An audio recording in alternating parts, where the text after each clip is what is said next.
साथियों नमस्कार, कैसे हैं आप सब लोग? मज़ा माँ केम छो कैसा आहेस। आप सबको जय श्री राम, जय बालाजी की, जय खाटू श्याम जी की। साथियों, एक रिसेंट जजमेंट आया है ऑनरेबल कलकत्ता हाई कोर्ट का। जजमेंट को जब आप पढ़ोगे तो आपको बहुत डर लगेगा।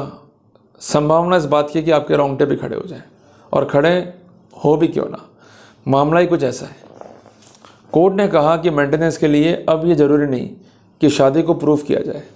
अगर शादी प्रूव नहीं भी है, बट ऐसे अलामत पत्रावली पे हैं कि एक मर्द और एक औरत हस्बैंड एंड वाइफ की तरह साथ रहे, उन्होंने कोहेबिटेशंस किए, सेक्स किया, और उस शादी से कोई ना कोई आउटकम भी आ जाता है। भले ही शादी वैध नहीं है, भले ही शादी को वाइफ प्रूव नहीं कर पाई है, तो भी हस्बैंड को या उस कंसर्न मेल पार्टनर को मेंटेनेंस देना होगा। तो क्या ये जजमेंट वास्तव में ही खिलाफ है मेंस राइट के? क्या अब हमें मेंटेनेंस देना होगा उन लड़कियों को जिनके साथ हम as a live in partner रह रहे हैं? यदि वो कोर्ट में चली जाती है और ये कहती है कि हम as a husband and wife साथ में रहें, क्या होगा, कैसे होगा, कैसे बचें? ये सब डिस्कस के इम्पोर्टेंट एजेंडा है। जब कोई निर्णय बनता है तो वो अखबार में पब्लिश इस तरह से होता है कि अब नहीं बच पाएंगे पुरुष, अब लेगी महिला मेंटेनेंस यदि शादी प्रूव नहीं भी है तो। जैसे ही हमने हेडिंग पढ़ी, रोंगटे खड़े हो गए और हम लोग दूझ रहे हैं, अरे भाई कहीं ऐसा ना हो कि वो मुझ पे केस कर दे, कहीं ऐसा ना हो कि मुझको मेंटेनेंस देना पड़ जाए, अब क्या होगा। मैंने पापा को नहीं बताया था कि मैं उसके साथ रह रहा था, मैंने पापा को नहीं बताया था कि मैं उसके साथ लिव इन में हूँ और सेक्स करता हूँ, मेरी फिजिकल नीड्स है, मैं फुलफिल करता हूँ, अब कहीं दिक्कत ना आ जाए, गलतियाँ जो मैंने की हैं मुझ पर भारी ना पड़ जाए। ये तमाम क्वेश्चन, जिज्ञासाएं हर समय हमारे मन में रहती हैं। सेक्स करना गुनाह है क्या? नहीं है ना। सेक्स करना गुनाह कब है? कि जब वो लड़की माइनर है। उस स्नैरियो में कंसेंट ली या नहीं ली कोई फ़र्क नहीं पड़ता। और दूसरी महत्वपूर्ण बात, अगर आपने कानूनों को लिखा पढ़ी नहीं करी और उस महिला ने आप पे केस कर दिया तो फिर आप बच नहीं पाओगे। साथियों, जजमेंट जो आज मैं डिस्कस कर रहा हूँ ये सिर्फ फैसला नहीं है। ऑनरेबल कलकत्ता हाईकोर्ट ने पुरुषों को संदेश दिया है कि यदि आपने भी यही गलती करी जो इस केस में हुई है तो आपको गंभीर परिणाम भुगतने पड़ सकते हैं, आपको भारी भरकम मेंटेनेंस की लायबिलिटी को फेस करना पड़ सकता है। तो क्या था मामला, समझेंगे विस्तार से। एक एक पॉइंट को नोट डाउन करते हुए चलिएगा। और ये टॉपिक काफ़ी इंटरेस्टिंग है और काफ़ी मज़ा जो है अपने को यहाँ से अब आने वाला है। अगले 10 मिनट आपकी ज़िंदगी के बहुत इंपॉर्टेंट है। अगर 10 मिनट आपने मुझे नहीं दिए और आपने अपना ध्यान भटकाया, इधर उधर देखा, तो फिर आपको कोई नहीं बचा पाएगा। ठंडे दिमाग से इस कंटेंट को सुनिएगा, समझिएगा, और अल्टीमेटली जो कुछ बता रहा हूँ उसको नोट डाउन कीजिएगा। मैं आपको जो संकट है उसके बारे में भी पूर्ण जानकारी दूंगा, और हम कैसे बच सकते हैं टेक्निकली, क्या वर्कआउट करने होते हैं टेक्निकली, ये भी आपको मैं जानकारी देने वाला हूँ।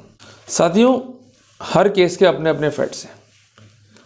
इस केस का भी अपना ही एक अलग फैक्ट था।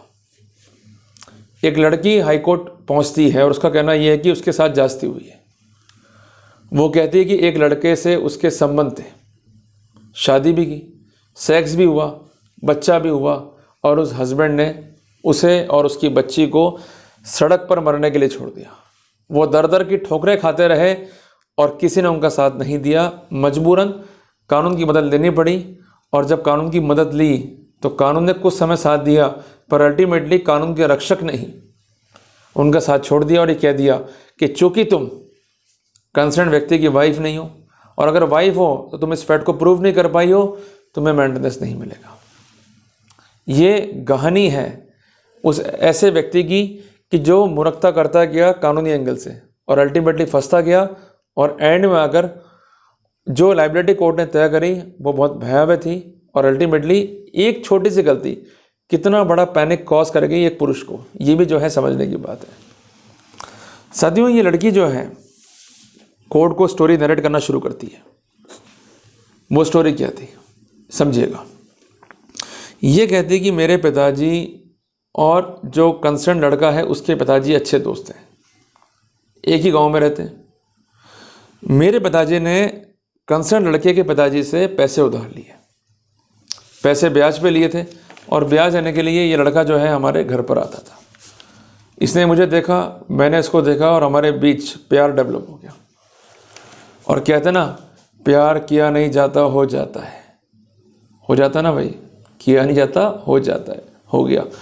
और जब प्यार होता है पहली नज़र का तो वो बहुत ख़तरनाक होता है, ना खाने का होश ना जीने का होश, बस प्यार ही प्यार, प्यार ही प्यार, प्यार ही प्यार। अल्टीमेटली इनके बीच जो है लव अफेयर हो गए, ब्याज तो रह गई एक तरफ, लोन रह गया एक तरफ, बस प्यार ही प्यार। इतना अट्रैक्शन कि दोनों ने शादी कर ली।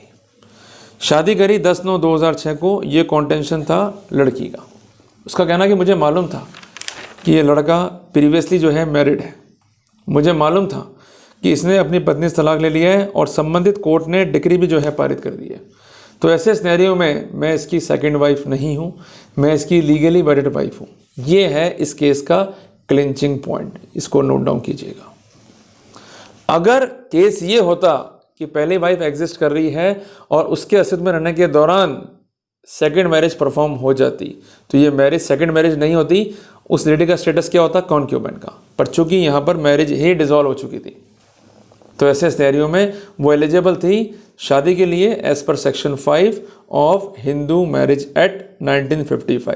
क्लियर हुआ आपको? सबसे महत्वपूर्ण बात वो ये कहती है कि ये मुझे केवल दिलासा देता गया कि अपने घर लेके जाऊंगा, मुझे मेरे ससुराल लेके जाऊंगा, पर ये लेके नहीं गया।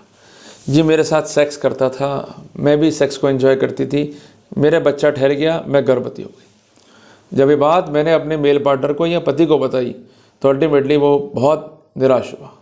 ये क्या, ये बच्चा ठहर कैसे गया? अल्टीमेटली मैंने कहा कि मैं बच्चा नहीं गिराऊंगी, पर उसका दबाव ये था कि तो बच्चा गिरा दे, मैं ससुराल जाती हूँ, उनको ये बताती हूँ, पर वो कहते हैं कि हम तुझे नहीं अपनाएंगे जब तक कि तू डिमांड ऑफ डावरी को फुलफिल नहीं कर देती। सब जानते हैं कि ये स्टोरी बनावटी है, बट क्या मूर्खता रही यहाँ पर हस्बैंड की या उस कंसर्न मेल पार्टनर की, उसको आप समझते हैं। मीनवाइल क्या हुआ कि वाइफ ने जो है केस फाइल कर दिया मेंटेनेंस का। She has also filed case for dowry harassment, और हस्बैंड ने यहाँ पर जल्दबाजी में विधिक सलाह के अनुसार एक केस फाइल कर दिया जिसका नाम था सूट फॉर डिक्लेरेशन, कि ये मैरिज जो है सोलेमनाइज नहीं हुई है, इस विवाह को शून्य घोषित किया जाए।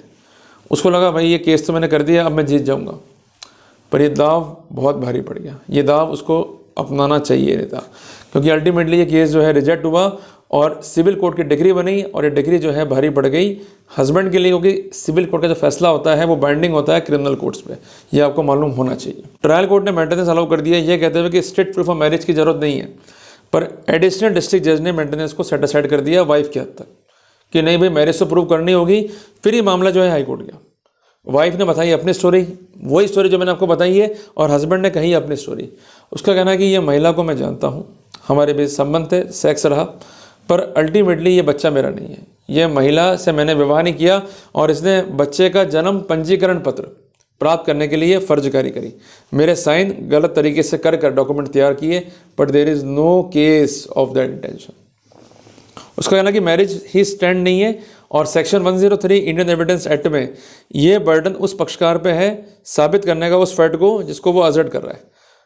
अगर वो बर्डन डिस्चार्ज करता है तभी कॉन्ट्ररी बर्डन जो है मुझ पर शिफ्ट होगा, अगर उस बर्डन को मैं डिस्चार्ज नहीं कर पाता हूँ तभी ही एडवर्स प्रिजम्पशन ड्रॉ होगा। पर ट्रायल कोर्ट ने सारे फैक्ट्स को इग्नोर कर दिया, बट इस फैक्ट को एडीजे कोर्ट ने सही रूप से अप्रिशिएट किया, और मेंटेनेंस जो है पुत्री का भी उसको गलत रूप से बढ़ाया गया।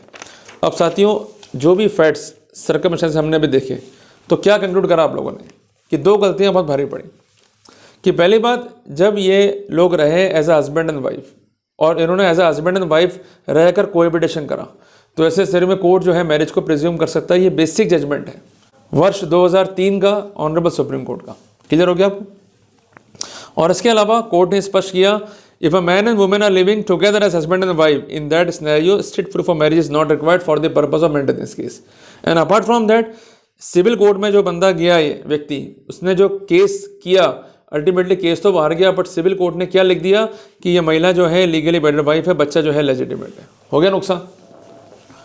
सातवीं, फैसला में सिखाता है 5 महत्वपूर्ण बातें अगर आपने समझ लेना तो जीवन आपका तर जाएगा, सुधर जाएगा, अदरवाइज मारे जाओगे और फंस जाओगे ऐसे मुकदमों में जहां पर एक लेडी का कंटेंशन ये है कि वो आपकी वाइफ है।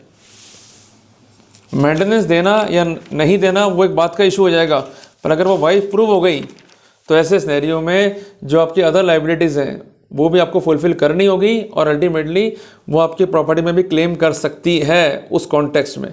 तो इसलिए करना क्या है, इस बात का विशेष ध्यान रखें। जो संकेत हमें 5 दिए हैं ऑनरेबल हाई कोर्ट ने। संकेत नंबर 1 कि आप अगर किसी महिला के साथ संबंध में हो और आपकी इच्छा है कि आप सेक्स एंजॉय करो उस महिला के साथ में, तो आप लिव इन एग्रीमेंट जरूर करो। आपको मैं विशेषता इसलिए कहता हूँ कि उस एग्रीमेंट में ज़रूर लिखो कि मैं इसका लिव इन पार्टनर हूँ, हम हस्बैंड एंड वाइफ नहीं है, हमें शादी नहीं करनी है और ना ही हमारा कोई सहवास और रहवास as a husband and wife होगा। अगर आप ये नहीं लिख रहे हो आपके खिलाफ प्रिजम्पशन जाएगा। दूसरी बात, आप जिस मोहल्ले में रह रहे हो या जिस घर में रह रहे हो, भले वो घर रेंटेड प्रीमाइसेस है, अगर आसपास के लोगों का बयान ये है या कथन ये है कि आप as a husband and wife रह रहे हो और यही मानते हुए वो आपके साथ जो है रिलेशनशिप रखे हुए हैं, तो आप एक भारी संकट में हो। तीसरी बात है कि जब भी रिलेशनशिप रखो तो प्रिकॉशंस और प्रोटेक्शंस का ज़रूर उपयोग करो। अगर आप नहीं करोगे, गर्भ ठहर गया, दिक्कत आपके लिए हो जाएगी, क्योंकि इनलेजिटिमेट चाइल्ड मेंटेनेंस ले सकता है। चौथी बात यह है कि आपको कभी भी सूट नहीं फाइल करना है फॉर डिक्लेरेशन कि मैरिज जो है वो सोलेमनाइज नहीं हुई है। अगर आपने ये सूट फाइल कर दिया और सूट खिलाफ तय हो गया आपके, तो आप मारे जाओगे। और पांचवी बात कि अगर आपकी ऑलरेडी मैरिज है, वो मैरिज डिसॉल्व हो गई है और उसके बाद आपके संबंध हैं, तभी रिस्क और भी बढ़ जाती है, क्योंकि during continuous of first marriage तो कोई रिस्क नहीं है, क्योंकि section 5 section 17 Hindu marriage act के वहाँ प्रोटोकॉल्स हैं। बट अगर मैरिज डिसॉल्व हो गई है, उसके बाद फिर जी ललचा गया कि आज फिर मुँह मीठा करेंगे, तो दिक्कत फिर आपके लिए। तो मुँह तो मीठा हो जाएगा जैसे हस्बैंड एंड वाइफ एक दूसरे का करते हैं, बट आपके लिए दिक्कतें जो कानून में पैदा होंगी उसका फिर कोई समाधान नहीं है। इस केस में भी ये तो हुआ कि अल्टीमेटली वाइफ जो है दोबारा मेंटेनेंस प्राप्त करने की अधिकारी हो गई और कोर्ट ने उसका मेंटेनेंस जो है तय कर दिया, और ये मेंटेनेंस तय हुआ इसको वाइफ मानते हुए। ये है बहुत बड़ा लफड़ा इस केस के अंदर, क्योंकि अब वो दूसरे राइट्स भी जो है क्लेम करेगी, और ऐसे राइट्स जो एक वाइफ को मिलते हैं अगेंस्ट हस्बैंड, वो भी क्लेम करने के लिए एलिजिबल हो गई। ये हो गई मुसीबत इस केस में। तो इससे थोड़ा ध्यान दे लो, थोड़ा वर्कआउट ढंग से करो। अगर आप नहीं करोगे तो मारे फिर आप ही जाओगे, फिर आप चक्कर काटते रहना एडवोकेट्स के और कोर्ट कचहरी के, और हासिल क्या होगा मुझे क्या पता। इसलिए केस किसी भी हो सकता है, चाहे वो कोई भी हो, बट आपको एविडेंस के पर्सपेक्टिव में सावधान रहना होगा। उदाहरण के लिए इनकम टैक्स ने आपको बुला लिया, नोटिस दे दिया, आपके पास उस क्वेरी का आंसर है, तो वो आप पर कार्रवाई करेंगे, या तो बहुत माइनर या फिर उसको ड्रॉप कर देंगे। पर इस बात की पॉसिबिलिटी नहीं है कि वो आप पर मेजर कार्रवाइयाँ कर देवें। सेम स्थिति यहीं पर है कि अगर झूठा केस हो भी गया, कम से कम डॉक्यूमेंट्री एविडेंस से लिखा पड़ी है, तो अगर वो कहते कि भाई झूठा आश्वासन दिया मैरिज के लिए और सेक्स किया, केस में डाउट नहीं होगा, सब कुछ लिखा हुआ है, डॉक्यूमेंट्री एविडेंस है। वो कहते कि भाई मेरा बच्चा ठहर गया, बच्चा आपको ठहरवाना ही नहीं है, अगर आप खुद श्योर हो कि आपने प्रिकॉशंस लिए हैं सेक्स करते हुए, तो फिर there is no need to worry. हमारे पास प्रोटोकॉल है डीएनए टेस्ट का भी, क्लियर है बात ये। तो इसलिए ये बातें बहुत जरा सी हैं, सामान्य बातें, पर अगर फॉलो कर लोगे तो इजी रहेगा। फॉलो नहीं करोगे तो आप जिस डाल पे बैठे हो ऐसा लगेगा कि आपने उसको ही काट लिया, नुकसान भी होगा, और अल्टीमेटली जो फर्दर कॉन्सिक्वेंस है, लाइबिलिटी है, वो फेस करने पड़ेंगे अलग। क्लियर हो गया आपको? तो इसलिए घबराए ना, ये कानूनी बिंदु हैं, बट कानूनी बिंदु से बचाव भी है, डेविएशंस भी है। ये डिपेंड करता है कि हमारा वर्कआउट क्या है। अगर वर्कआउट प्रॉपर है तो दिक्कत नहीं आएगी, वर्कआउट प्रॉपर नहीं है तो वहाँ पर आप मारे जाओगे। क्लियर है? जल्दी मिलते हैं हमारे नए टॉपिक के साथ। टिल देन, जय हिंद, जय भारत।